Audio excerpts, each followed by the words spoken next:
iyadoo maanta lagu wado in uu soo gabogaboobo shirweynaha iskaashiga ruushka iyo afrika kaasi oo maalintii shalay ahayd furmay ayaa waxaa soomaaliya shirkaasi uga qeyb galay madaxweynaha soomaaliya maxamed cabdilaahi farmaajo haddaba maxay soomaaliya kulankaasi la shirtagtay su-aashaas iyo kuwo kale ayaan waxaan weydiiyey wasiirka arrimaha dibadda ee iskaashiga caalamiga axmed ciise cawad oo ka mid ah wafuudda madaxweynaha safarkaasi ku weheliyey.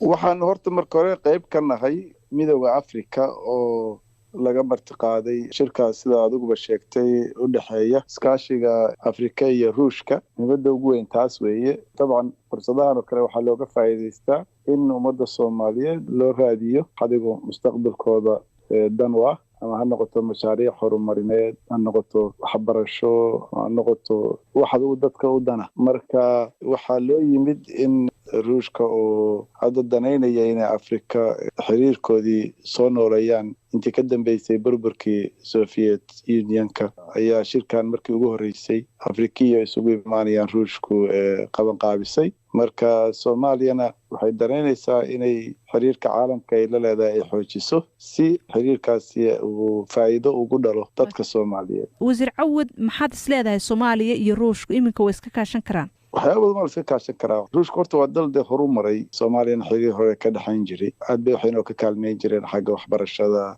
tababarada ama ha noqoto tababarada civilianka ah oo jaamacadaha iyo waxbarashada ama ha noqoto tababarada ciidamada amniga iyo wixii la mid ah. waxay kaloo ay awood u leeyihiin inay kambaniyo waaweyn bay leeyihiin iyaguna maalgashi ku samaysan kara dalka. ruushku waxay ka mid yihiin dalalka ugu horeeya adduunka arrimaha la xiriira technology-ga maxaa la yidhahdaa IT-ga waa dal horumaray. marka haddii xiriirkeenu xoogsado waxyaabo deeq waxbarasho iyo tababarana wayna siin karaan maalgashina way gashan karaan dalka. marka laga soo tago shirweynaha afrika iyo ruushka idinka ka dowladda soomaaliya ahaan ma jiraan kulamo aad si gooniya ula yeelan doontaan ama ilaa iminka aad ula yeelateen madaxda ruushka?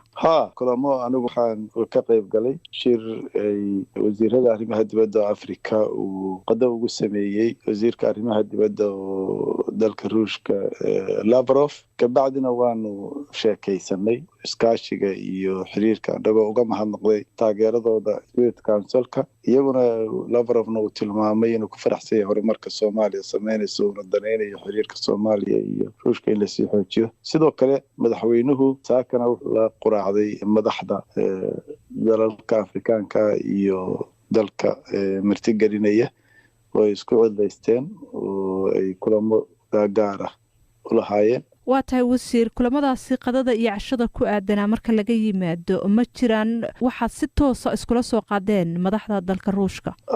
kulamada sidoodaba dee aragooda wuxuu la xiriiraa in xoojinta xiriirka ka wada hadlo iskaashiga iyo sii xoojinta xiriirka Soomaaliya ee dalalkaas uu la kulmay. iyaga waxyaalaha aad u sheegteen oo Soomaaliya aad uga sheegteen fursadaha ka jira maxay idinka dhaheen? waxay laga dhaheen kulligood waxay soo dhaweeyeen horumarka Soomaaliya kusii tallaabsanayso iyadoo ka soo baxday waqti dhib badan.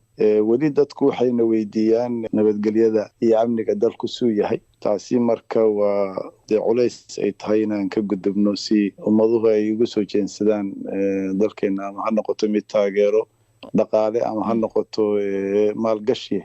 marka anaguna runta uga sheegnaa waa u sharaxnaa. adduunku aad ayuu interested ugu yahay qaaradda Afrika. Soomaaliya oo leed xeebta Afrikada qaaradda ugu dheer la maaragtay meel istiraatiijiga ku yaala beero badan laga sameyn karo wax badan oo kheyraad oo dhulkooda maaragtay hoostiisa diin ay jiraan. intaasoo dhan marka la isku daro waxaad arkaysaa in adduunku uu danaynayo Soomaaliya oo amni xoogan leh si ay u maalgashadaan. halkaas haddii aan wax kaa sii weydiiyo fursad kasta oo dhanka maalgashiga ee ka jirta Soomaaliya waxaa la sheegaa inay caqabad ku yihiin dhanka ammaanka maadaama ruushka uu ka mid yahay dalalka ugu awooda badan. ma laga yaabaa in madaxda ruushka aad la soo qaadaan inay ammaanka ay gacan idinka siiyaan wasiir? waxay ka mid tahay arrimaha laga wada wada hadlayo ama iyagaaba maadaama ay ka mid yihiin dalalka ugu xoogan xagga la dagaalanka argagixisada adduunka ama xoojinta amniga infrastructureka ama dalalku waxay uga baahan yihiin inay xoojiyaan amnigooda ay dal caan ku ay yihiin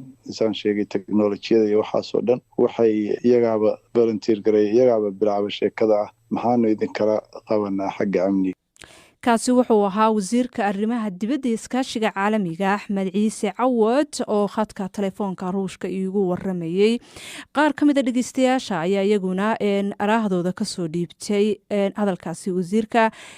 Cabdiraxiin Maxamuud Aar oo jooga buu yiri Burco waxba ma soo kordhinaysa buu yiri dadaalka ay Soomaaliya oo ay ku xoojinayso iskaashiga ay la leeyihiin Ruushka waayo buu yiri Ruushku naf uma hayo Soomaaliya waxa ay ku kala leeyihiin ay dana gaara ayay ka leeyihiin ama dana siyaasadeed ayuu yidhi dhegeystahaasi. dhegeysto kale oo la dhaho Cabdilaahi Cali oo jooga goday Soomaaliya waa inay xoojiyaan buu yidhi xidhiirka ay la leeyihiin Ruushka waayo buu yidhi waa dowlad quwad leh oo durba dhisi karta buu yidhi Soomaaliya dhinacyo badan oo ay ciidanku ka mid yihiin. qaar ka mid ah dhegeystayaasha oo iyagu qodobkaasi ka soo dhiibanayay araahdooda ayay ahaayeen